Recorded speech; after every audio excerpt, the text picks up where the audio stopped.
Islamic শিক্ষা যখনই আমি কথা বলবো তখন কয়েকটা জিনিস বা কয়েকটা বিষয় আমাকে মনে রাখতে হবে। সেটা হচ্ছে যে এখন যখনই কেউ জ্ঞানের দিকে এগোবে বা জ্ঞান অর্জন করবে বা জ্ঞানের পথে যাবে, তখন তার কাছে তিনটি মূলনীতি বলে একটা, মানে বাংলাতে বইটার নাম এরকম করা আছে, মোহাম্মদ বিন আব্দুল ওয়াহাবের একটা বই আছে ওনার, রাহিমাহুল্লাহ।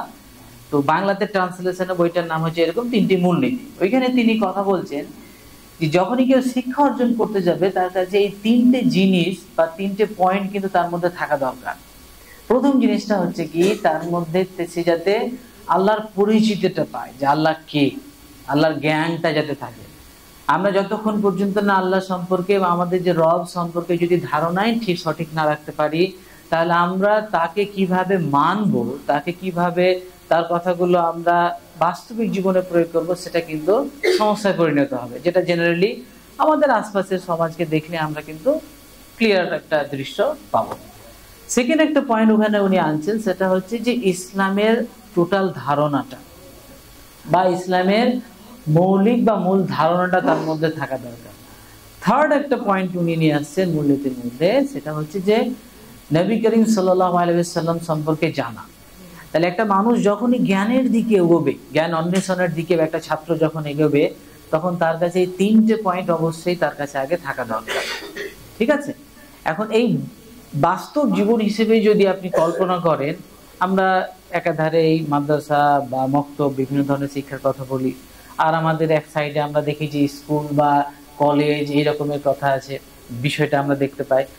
এখন যদি একটা ছাত্র বা একটা মুসলিমের মধ্যে বা মুসলিম একটা ছোট ছেলের মধ্যে যদি ইসলামের ওই যে বুনিয়াদি যে বিষয়গুলো না থাকে, যেগুলোকে আমরা সংক্ষেপে বলতে পারি যে মৌলিক শিক্ষা ইসলামের, ওগুলো যদি না থেকে কোনো একটা ছেলেকে আপনি যদি স্কুল কলেজে পাঠিয়ে দেন, তাহলে কিন্তু চরম একটা সমস্যায় পড়ে যাবে। কারণ এর যে কারিকুলামটা আছে স্কুল বা কলেজের যে সমস্ত সিলেবাস গুলো আছে, এই সিলেবাস গুলো কিন্তু কি টোটালটাই যদি আমরা দেখি তাহলে কিন্তু দুনিয়ামুখী, আখিরাতমুখী না। এখন ইসলামের ক্ষেত্রে মৌলিক বিষয়টা প্রথমে কি, আমাদের জীবনটাই টোটালটা কি, যে ফ্রম আল্লাহ টু আল্লাহ, আল্লাহর কাছ থেকে এসেছি, আল্লাহর কাছ থেকে যেতে হবে। তাহলে এই নির্দেশটা, এই বিষয়টাকে যদি মাথায় রাখি, আর একটা পয়েন্টকে আমি যদি খেয়াল করি, যে আমাদের এই পৃথিবীতে মানে আমরা যে আমাদের জীবন যে কত কঠিন, যদি শুধু এই কথাটা দিয়ে ভাবি যে শয়তানের কাছেও কিন্তু আল্লাহ কিছু কি দিয়েছেন, ক্ষমতা দিয়েছেন, এমনটা না। তাহলে আমাদের প্রতি যতই যুগ আসছে, আমরা একটা বিখ্যাত হাদিসে শুনি কি, যে সামনের যে যুগটা আসছে সেটা প্রত্যেক পিছনের যুগ থেকে আরো ভয়াবহ, কঠিন, আরো খারাপ দিকে যাচ্ছে। তাহলে বাস্তবিক জীবনে যে সিলেবাসের আধুনিক শিক্ষার ক্ষেত্রে আমি যা কিছু বললাম, স্কুল কলেজের কারিকুলাম বা সিলেবাস হিসেবে যদি দেখেন, ওই তিনটে মূল নীতি যদি একটা বাচ্চার মধ্যে না থাকে, বাবা মা যদি না দিতে পারে, তাহলে কিন্তু খুব সমস্যায় পড়ে যাবে। কারণ ওই শিক্ষা ব্যবস্থার মধ্যে আপনি কখনো পাবেন না, ও শিখাবে না কখনো আপনাকে যে শয়তান নামক একটা জিনিস আছে, শয়তান নামক জিনিস আছে, এটা কখনো ও শিখাবে না। এটা হচ্ছে একটা পয়েন্ট।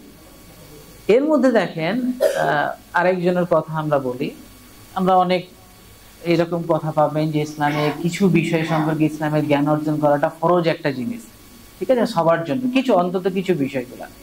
এখন এইখানে আমাদের একজন পূর্ব জীবনের একজন বড় সালাফ ইমাম ইবনুল কাইয়িম রাহিমাহুল্লাহ, উনি জ্ঞান অর্জনের, জ্ঞানের ক্ষেত্রে 6টা স্তরের কথা বলছেন। যারা এখানে স্টুডেন্ট আছো বা আছেন, তারা খুব গভীরভাবে অনুধাবন করবেন যে উনি 6টা স্তর বলছেন শিক্ষা অর্জনের বা জ্ঞানের। প্রথম স্তর কি, যে আমি যখন কোনো একটা স্যারের বা কোনো একটা হুজুরের বা কোনো একটা শেখের বক্তব্য শুনছি বা ক্লাসে আছি, তখন আমাকে সুন্দরভাবে কোশ্চেন করতে হবে, প্রশ্ন করতে হবে।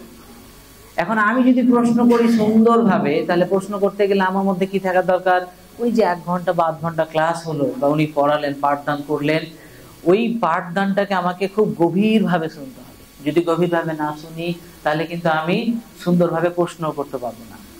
সেকেন্ড একটা পয়েন্ট আনছেন উনি, মানে ইবনুল কাইয়িম রাহিমাহুল্লাহ, যে প্রশ্ন করার পরে চুপ থেকে যেতে হবে। এখন অনেক দেখবেন না চুলবুলে টাইপের কিছু স্টুডেন্ট থাকে, প্রত্যেকটা জায়গাতে থাকে, বেশি কথা বলে আর কি।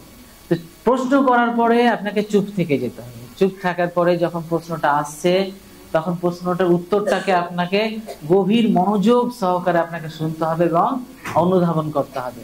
ফোর্থ একটা পয়েন্ট নিয়ে আসছেন উনি, সেটা হচ্ছে যে অন্ততপক্ষে কিছু বিষয়ে আপনাকে মুখস্থ করতে শিখতে হবে। এখন যদি আপনি এই বয়সে না করেন, কোন একটা ছাত্র যদি না করে, আপনি শুধু আপনার বাবা বা মাকে জিজ্ঞেস করেন একটা যদি 10 আয়াতের একটা সূরা মুখস্থ করতে দেন, তাহলে কতদিন সময় লাগায় উনি, কতদিন সময় লাগায় উনি।